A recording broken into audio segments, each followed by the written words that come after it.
سال 2 مرتبہ حماس کی قیادت کی میزبانی اور ان کے موقف کی تائید کر چکا ہے۔ ترک سفیر کی تعیناتی کے اعلان کے بعد جو سوال سیاسی اور سفارتی لحاظ سے بہت اہم ہے اور اساس نوعیت کا ہے، اس کا براہ راست تعلق یروشلم کو اسرائیل کے دارالحکومت کے طور پر تسلیم کرنے سے ہے۔ ہریندرا مشرا کے مطابق نئے ترک سفیر تل ابیب میں ہی تعینات ہوں گے، گویا مشرقی یروشلم میں ترکی کا ایک قونصل خانہ موجود ہے جو 1948 سے پہلے ہی وہاں موجود ہے۔ ڈاکٹر افتخار ملک کے مطابق ترک سفیر کو یروشلم میں تعینات نہیں کیا جائے گا کیونکہ یہ یروشلم کو اسرائیل کے دارالحکومت کے طور پر تسلیم کرنے کے مترادف ہوگا۔ ترکی نے اسرائیل کو کب اور کیسے تسلیم کیا تھا؟ ترکی اور اسرائیل کے تعلقات کی ابتدا اسرائیل کے وجود میں آنے کے فوراً بعد ہی ہو گئی تھی، جب مسلمانوں کی اکثریت والے تمام ممالک میں ترکی نے 1949 میں سب سے پہلے اسرائیل کو تسلیم کرنے کا اعلان کیا تھا۔ ترکی نے اقوام متحدہ میں فلسطینی علاقوں کی تقسیم کی مخالفت کرنے کے باوجود اسرائیل کو تسلیم کرنے میں کوئی تحمل محسوس نہیں کیا تھا، اور اس کی بڑی وجہ مورخین کی نظر میں ترکی کا سیکولر تشخص تھا۔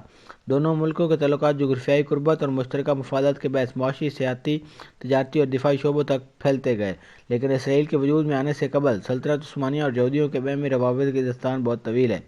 ڈاکٹر افتخار ملک، جو خطے کی تاریخ کے مطالعہ کے علاوہ خطے کی سیاحت کا بھی وسیع تجربہ رکھتے ہیں، انہوں نے مشہور برطانوی مورخ فلپ منسیل کی کتاب کانسٹینٹائن دی سٹی آف ورلڈ ڈیزائر کے حوالے سے دیتے ہوئے ایک بہت دلچسپ تاریخی واقعہ بیان کیا۔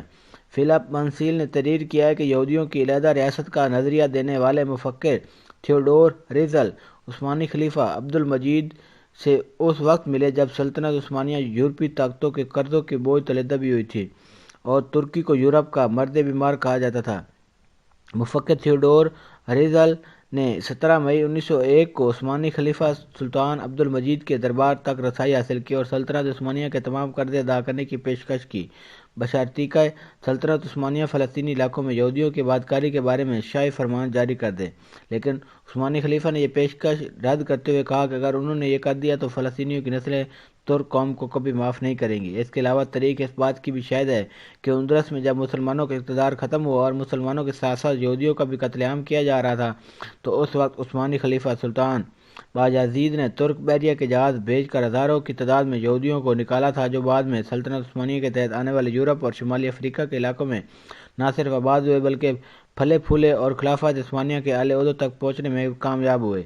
ڈاکٹر افتخار ملک کے مطابق ان تاریخی حقائق کی وجہ سے یہودی آج بھی اپنے دلوں میں ترکوں کے بارے میں کہیں نہ کہیں خیر سگالی کے جذبات رکھتے ہیں۔ ڈاکٹر افتخار ملک نے بتایا کہ یورپ میں یہودیوں کا سب سے بڑا قبرستان سراؤ میں ہے، جہاں قبروں کے کتبوں پر لکھے نام اسپانوی ہیں۔ ترکی اور اسرائیل کے تعلقات میں اتار چڑھاؤ۔ اسرائیل کے اس وقت کے وزیر اعظم شمعون پریز کے انقرہ کے دورے کے 3 دن بعد ہی اسرائیل نے غزہ میں آپریشن کاسٹ لیڈ کے نام سے چڑھائی کر دی۔ مسئلہ فلسطین شروع دن سے ہی اسرائیل اور ترکی کے درمیان تعلقات میں مرکزی نقطہ رہا ہے۔ ماضی میں 3 مرتبہ ترکی اسرائیل سے اپنے سفارتی تعلقات کو نچلی سطح پر لانے یا منقطع کرنے کا فیصلہ کر چکا ہے۔ تینوں مرتبہ اس کی وجہ اسرائیل فلسطین تنازع رہا۔ سب سے پہلے سن 1956 میں نہر سوئز کے معاملے پر اسرائیل جب برطانیہ اور فرانس کی پشت پناہی سے سرائے سینا پر جارحیت کا مرتکب ہوا تو ترکی نے اس پر احتجاج کرتے ہوئے سفارتی تعلقات کی سطح کو گھٹا دیا۔ اس کے بعد 1958 میں اس وقت کے اسرائیل وزیر اعظم ڈیوڈ بن گوریون اور ترکی کے صدر ادران مندریس کے درمیان ایک خفیہ ملاقات ہوئی اور دونوں ملکوں کے درمیان دفاعی اور انٹیلیجنس تعاون قائم کرنے پر اتفاق ہوا۔ سن 1980 میں اسرائیل کی طرف سے مشرقی یروشلم پر قبضہ کیا گیا تو ترکی نے دوبارہ اپنے سفارتی تعلقات کو گھٹا لیا۔ دونوں ملکوں کے سفارتی تعلقات سازماری کا شکار رہے، لیکن 90 کی دہائی کے اول میں اوسلو امن معاہدے کے بعد ایک مرتبہ پھر یہ تعلقات بحال ہو گئے۔ اس دوران ان دونوں ملکوں کے تعلقات، جنہیں زبردستی کی شادی قرار دیا جاتا تھا، بغیر کسی بڑی الجھن کے چلتے رہے اور باہمی تجارت اور دفاعی شعبے میں تعاون کے کئی معاہدے بھی ہوئے۔ جنوری 2000 میں اسرائیل نے ترکی سے پانی خریدنے کا معاہدہ کیا، لیکن یہ معاہدہ زیادہ دیر تک چل نہ سکا۔ اس کے بعد اسرائیل اور ترکی کے درمیان کئی دفاعی معاہدے بھی ہوئے، جن میں ترکی کو ڈرون اور نگرانی کے آلات فراہم کرنے کا ایک معاہدہ بھی شامل تھا۔ دفاعی شعبے میں تعلق کی بڑی وجہ ترکی کے دفاعی ضروریات اور اسرائیل کو اپنے دفاعی سامان بیچنے کے لیے خریدار کی تلاش تھی۔ ترکی میں نومبر سن 2002 میں رجب طیب اردوغان کی دائیں بازو کی جماعت جسٹس اینڈ ڈیولپمنٹ پارٹی اقتدار میں آئی تو ان تعلقات میں نیا موڑ آنا شروع ہوا۔ سن 2005 میں طیب اردوغان نے اسرائیل کا دورہ بھی کیا اور اس وقت کے اسرائیلی وزیر اعظم ایہود اولمرت کو ترکی کے دورے کی دعوت بھی دی۔ دسمبر سن 2008 میں حالات نے ایک اور کروٹ بدلی اور اسرائیلی وزیر اعظم شمعون پریز کے انقرہ کے دورے کے 3 دن بعد ہی اسرائیل نے غزہ میں آپریشن کاسلیڈ کے نام سے چڑھائی کر دی۔ حماس سے ہمدردی رکھنے والے رجب طیب اردگان کو اسرائیل کی اس کارروائی سے شدید دھچکا لگا اور انہوں نے اس کو صریحاً دھوکہ قرار دیا۔ سن 2010 میں غزہ کے اسرائیلی فوج کے محاصرے کے دوران ماروی مرمرہ کا واقعہ پیش آیا۔ ترکی کی ایک انسانی حقوق کی غیر سرکاری تنظیم کی طرف سے سمندری راستے کے ذریعے امداد لے جانے والے ماروی مرمرہ نامی بحری جہاز پر اسرائیلی فوج نے دھاوا بول دیا۔ اس یلغار میں 10 ترک شہری ہلاک ہوئے۔ امریکہ نے اس خطے میں اپنے 2 اتحادی ملکوں میں کشیدگی کو کم کرنے اور سفارتی تعلقات بحال کرانے کے لیے کوششیں جاری رکھیں۔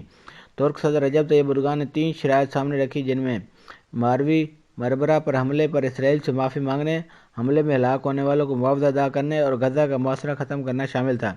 اسرائیل کے لیے سب سے کڑی شرط معافی مانگنا تھا۔ اسرائیل بھی ترکی سے حماس کے چند سرکردہ رہنماؤں کو ملک سے نکالنے کا مطالبہ کر رہا تھا۔ امریکہ کی طرف سے کی جانے والی کوششوں سے مئی 2013 میں باراک اوباما نے رجب طیب اردگان اور نیتن یاہو کے درمیان فون پر بات چیت کرائی۔ ٹیلی فون پر ہونے والی اس بات چیت میں نیتن یاہو ترکی سے معافی مانگنے اور حملے میں ہلاک ہونے والوں کے لواحقین کو معاوضہ ادا کرنے پر تیار ہو گئے۔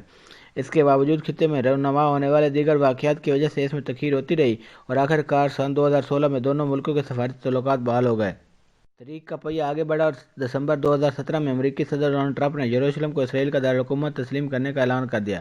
اقوام متحدہ اور بین الاقوامی قوانین سے متصادم ڈونلڈ ٹرمپ کے اس اقدام کے خلاف فلسطین میں ہونے والے احتجاج میں اسرائیلی فوج کے ہاتھوں درجنوں فلسطینیوں کی ہلاکت اور 2000 کے قریب شہریوں کے زخمی ہونے کے واقعے کے بعد ترکی نے اسرائیل سے اپنے سفارتی روابط توڑ دیے۔ ترک صدر رجب طیب اردگان نے نہ صرف ڈونلڈ ٹرمپ کے اس فیصلے پر احتجاجاً تلابیب سے ترکی کے سفیر کو واپس بلایا بلکہ اسرائیل کے سفیر کے ساتھ ساتھ امریکی سفیر کو بھی ملک سے نکل جانے کا حکم دیا تھا۔ ترک صدر رجب طیب اردگان نے استنبول میں مسلمان رہنماؤں کا اجلاس طلب کیا جس میں انہوں نے اسرائیل کو دہشت گرد اور فلسطینی بچوں کا قاتل قرار دیا تھا۔ اسرائیل کے سفیر کو نہ صرف ترکی سے نکال دیا گیا بلکہ اسرائیلی سفیر کی واپسی کے دوران ہوائی اڈے پر ان کی جامع تلاشی بھی لی گئی اور ان کے جوتے تک اتروائے گئے۔ دوسری طرف اسرائیل نے جواباً مشرقی یروشلم میں ترکی کے قونصل جنرل کو طلب کر کے ان کے ساتھ بھی ایسا ہی سفارتی آداب کے منافی سلوک کیا اور انہیں اسرائیل سے نکل جانے کا کہا۔ ابتدائی سے خطے میں قدرتی اتحاد تصور کیے جانے والے ان ملکوں کے درمیان سفارتی گرم سرد کے باوجود معیشت، تجارت، سیاحت، دفاع اور توانائی کے شعبوں میں تعاون جاری رہا۔ دونوں ملکوں کے درمیان سن 2019 میں تجارت کا حجم $5 ارب سے تجاوز کر گیا تھا۔ گیس پائپ لائن پر ہونے والی کھینچا تانی کا بھی ترکی اور اسرائیل کے تعلقات میں بڑا عمل دخل رہا ہے۔ ترکی توانائی کی ضروریات پوری کرنے کے لیے پوری طرح بیرونی ممالک پر انحصار کرتا ہے۔ اس کی گیس کی مجموعی طلب کا 60% حصہ روس فراہم کرتا ہے جبکہ 20% حصہ ایران اور باقی دیگر ذرائع سے پورا کیا جاتا ہے۔ اسرائیل میں تیل اور گیس کے ذخائر کے دریافت کے بعد ترکی کو اس کی فروخت کے لیے مالی اور تکنیکی لحاظ سے نہایت ہی موزوں مارکیٹ تصور کیا جا رہا تھا۔ سن 2015 میں ترکی کی طرف سے روسی طیارہ معاہدہ گرائے جانے کے بعد ترکی نے روس پر اپنا انحصار کم کرنے کے لیے سوچنا شروع کیا۔ اسرائیل سے گیس حاصل کرنا ایک متبادل کے طور پر موجود تھا اور ابتدائی طور پر یہ توقع ظاہر کی جا رہی تھی کہ یہ منصوبہ 2020 سے مکمل کر لیا جائے گا اور 2021 میں ترکی کو گیس کی فراہمی شروع ہو جائے گی، لیکن اسی دوران ترکی اور روس کے تعلقات بھی معمول پر آ گئے اور شام میں دونوں ملکوں کے مشترکہ مفادات کا اثر دیگر شعبوں میں تعاون پر پڑنے لگا۔ روس اور ترکی کے درمیان ترک سٹریم گیس پائپ لائن کے منصوبے پر اتفاق ہو گیا اور اس کے علاوہ روس نے جوہری توانائی سے چلنے والی بجلی گھر ترکی میں لگانے پر رضامندی ظاہر کر دی۔ تاہم ترکی اور اسرائیل کے درمیان باوجود سفارتی تلخیوں اور بحرانوں کے سیاحت جاری رہی ہے جس میں کمی بیشی آتی رہی، لیکن آج بھی لاکھوں کی تعداد میں اسرائیلی سیاح ترکی آتے ہیں اور ترکی کا شہر انطالیہ ان کی ایک پسندیدہ تفریح گاہ ہے۔ ہر سال روس اور یورپ سے آنے والے سیاحوں کے مقابلے میں اسرائیل سے ترکی آنے والے سیاحوں کی تعداد بہت کم ہے، لیکن پھر بھی یہ تعداد 1 لاکھ سے اوپر ہے۔ ترکی کے سیاحتی مقامات دنیا بھر کے سیاحوں کو اپنی طرف راغب کرتے ہیں، اسی وجہ سے دونوں ملکوں کے درمیان فضائی پروازوں کی تعداد بھی قابل ذکر ہے۔ آج بھی روزانہ ترکی کی سرکاری فضائی کمپنی کی 7 پروازیں اسرائیل کے لیے چلتی ہیں۔ اسرائیل کی فضائی کمپنی ترکی کے لیے اپنی پروازیں شروع کر کے فائدہ اٹھا سکتی ہے۔ خطے میں دونوں ملکوں کے مشترکہ مفادات کا ایک پر تو آذربائیجان اور آرمینیا کی جنگ میں نظر آیا جہاں اسرائیل اور ترکی دونوں ایک ہی صف میں کھڑے نظر آئے۔ مشترکہ مفادات کے باوجود فلسطین میں جاری تشدد و خون ریزی کی وجہ سے دونوں ملکوں کے درمیان تلخیاں جس سطح پر پہنچ چکی ہیں ان کو آسانی سے فراموش نہیں کیا جا سکتا۔ دونوں ملکوں میں یہ تلخیاں عوامی سطح پر بھی اتنی ہی شدت سے پائی جاتی ہیں۔ ترکی کے اسرائیل سے سفارتی سطح پر تعلقات بحال کرنے کے فیصلے پر تمام تحریر اسرائیل کی حکومت کی طرف سے کوئی رد عمل سامنے نہیں آتا۔ فلسطینی اتھارٹی اور حماس کی طرف سے بھی اس سلسلے میں خاموشی تھی۔ ترکی کے سفیر نامزد کرنے کے اقدام پر اسرائیل کی طرف سے بھی کوئی رد عمل سامنے نہیں آیا۔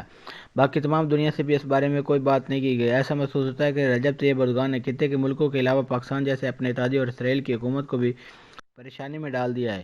اسرائیل سے سفارتی تعلقات استوار کرنے والے عرب ملکوں کو فلسطین سے غداری کرنے اور فلسطینیوں کی پیٹھ میں چھرا گھونپنے کا الزام لگانے والے رجب طیب اردوغان نے بھی خود کو اسرائیل سے تعلقات بحال کر کے مشرق وسطیٰ کے انتہائی گھنجلک اور پیچیدہ جیو اسٹریٹجک منظرنامے کو مزید پیچیدہ کر دیا ہے۔ اور آخر میں میری آپ سے ریکویسٹ ہے کہ آپ اس ویڈیو کو لائک کریں، میرے یوٹیوب چینل کو سبسکرائب کریں اور بیل آئیکن پر ضرور دبا دیں تاکہ آنے والی ہر ویڈیو آپ کو وقت پر ملتی رہے۔ کمنٹ سیکشن میں اپنی رائے کا اظہار ضرور کریں۔ اگلی ویڈیو تک کے لیے اللہ حافظ، فی امان اللہ۔